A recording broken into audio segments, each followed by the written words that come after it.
আমরা আজকে আবার বেরিয়ে পড়লাম বাজার যাবার উদ্দেশ্যে। আর যাবার কারণ হচ্ছে আমরা যাব গিফট নিতে।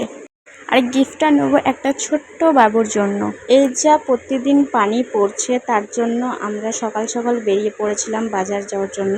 প্রথমে আমরা বাজারে এসে একটা দোকানে ঢুকলাম, বাট যে জিনিসটা আমরা নেব বলছিলাম এই জিনিসটা আমরা পেলাম না, তার জন্য একটা দোকান ছেড়ে আরেকটা দোকানে গেলাম।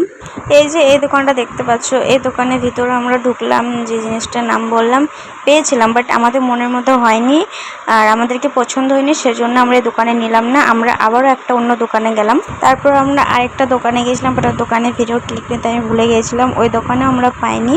তারপর আমরা চলে এলাম সিউড়ি বড় মার্কেটে। আর এখানে আমরা মা বেটা মিলে ওয়েট করছিলাম ওর আব্বুর জন্য। ওর আব্বু গিয়েছিল গাড়ি রাখার জন্য পার্কিংয়ে। তারপর ওর আব্বু এলো আর আমরা ভিতরে ঢুকলাম। এখানে আমরা দোকান খুঁজছিলাম গিফটের জন্য। এই যে আমরা গিফটের দোকানে পেয়ে গেলাম, আর এখানে যে জিনিসটা আমরা নেব বলছিলাম ওই জিনিসটা আমরা পেয়ে গেলাম। আর এখানে আমাদের প্যাকিং হয়ে গেল।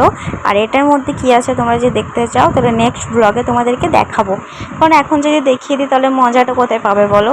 তো এখানে আমরা অনেক কিছু, এই দোকানদারের লোকটা খুব ভালো, তোমরা যে শিউরে এসে থাকো এই দোকানে তোমরা নিতে পারো। এই দোকানে লোকের ব্যবহারটা খুব সুন্দর।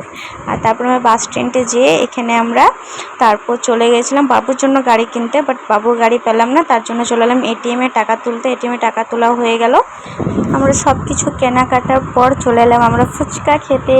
এখানে আমরা ফুচকার জন্য ওয়েট করছিলাম। আমার বাবুকে দিয়েছিল ফুচকা খাওয়ার জন্য, কারণ ও ছোটো বাচ্চা তার জন্য। তারপর আমাদের লাইন চলে এলো ফাইনালি খাওয়ার। আর ফুচকা কার কার ফেভারিট জানিও। আমার ফুচকা খাওয়ার পর আমরা চলে এসেছিলাম মিষ্টির দোকানে বাবুর জন্য মিষ্টি নেওয়ার জন্য। আমার বাবু কিন্তু মিষ্টি খেতে পছন্দ করে, তার জন্য নিয়েছিলাম ওর জন্য মিষ্টি।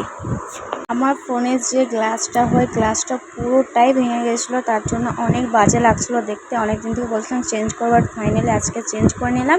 আর কভারও চেঞ্জ করে নিয়েছি। আর কভারটা দেখো কত সুন্দর দেখতে, একটা কিউট মতো কভার। কেমন লাগছে জানিও। তো চলো দেখা হচ্ছে নেক্সট কোনো ভিডিওতে, বাই।